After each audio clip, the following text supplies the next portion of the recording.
I was just an ordinary young man with only one dream: to complete my studies in Russia. I arrived there about 3 years ago, full of hope, like any student who travels abroad. I never expected that my life would take a dark turn or that I would become the target of an organized campaign that would change the course of my entire existence. At first, everything seemed normal.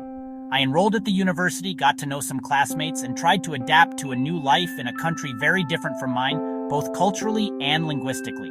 But something small began happening, something I didn't take seriously at first. Photos and videos of me being taken in public places, at the gym, in the bathroom, even in the dormitory halls.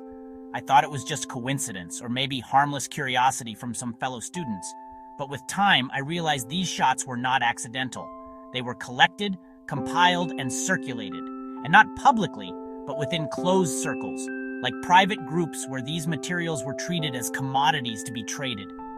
As days went by, I started to see the bigger picture. This wasn't just about random filming, it was being turned into a hidden economy.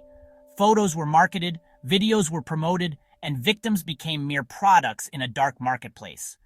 I had gone to Russia only to study, yet I found myself reduced to raw material in a trade I never consented to.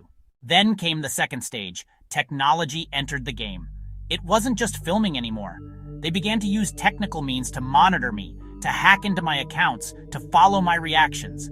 At times, it felt like they were trying to get inside my head, convincing me that they could read my thoughts or analyze me neurologically. Whether it was real or not, the suggestion alone was enough to terrify me. Soon, fabricated videos appeared, edited clips that distorted my reputation. They were not simply made to mock me. They were designed to attack me socially and academically.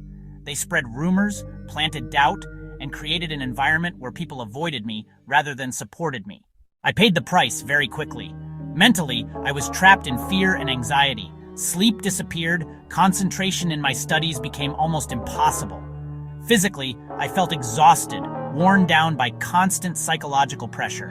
My life no longer felt like my own. The sense of being followed haunted me everywhere.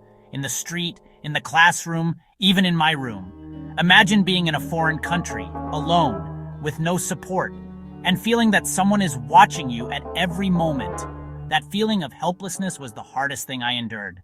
I decided to turn to the Russian police. I thought to myself, this is a state. These are official institutions. Surely they will protect me. But reality was harsh. When I explained my case, I received no genuine response. Sometimes I was ignored completely. Other times it felt as though they simply didn't want to intervene. I sensed there was a power silencing everything. Sometimes money, sometimes influence, sometimes just pure indifference. I left those experiences with bitterness. In that country as a foreigner, there was no one to protect me as a victim. I eventually decided to leave Russia.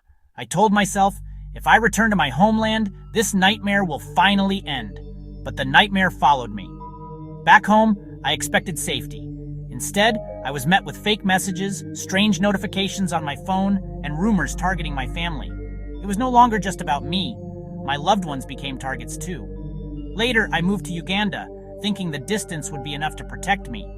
But I soon learned that in the age of the internet, geographical borders mean little. The harassment, surveillance, and digital defamation continued. I learned a bitter lesson. In today's technological world, physical escape is not enough. As long as there is internet, phones, and digital platforms, the stalkers can still reach you. I also realized that no single victim can fight this alone. Unless voices unite and truths are shared, each person will remain isolated, weak, and cornered. Even now, I don't know exactly who is behind all this. Are they gangs working for the state, private groups looking for money, or larger interests hidden behind the scenes? What I do know is this. I was a victim of a systematic machine that treats human beings as commodities, for amusement, for profit, or for power. And that, in itself, is a crime too great to be ignored. Today, I am not writing these words as just a personal complaint. I am writing them as a human call. To anyone who has gone through something similar, you are not alone. If you know something, if you have proof, if you have experienced the same kind of targeting, send me a message. Not for revenge, not for hate, but for truth.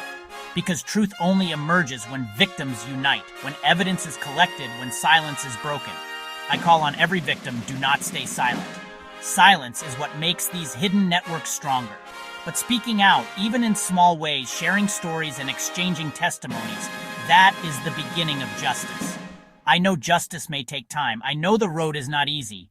But at least together we can protect ourselves and our families from being reduced to mere products in a dark market or experimental subjects in inhumane systems.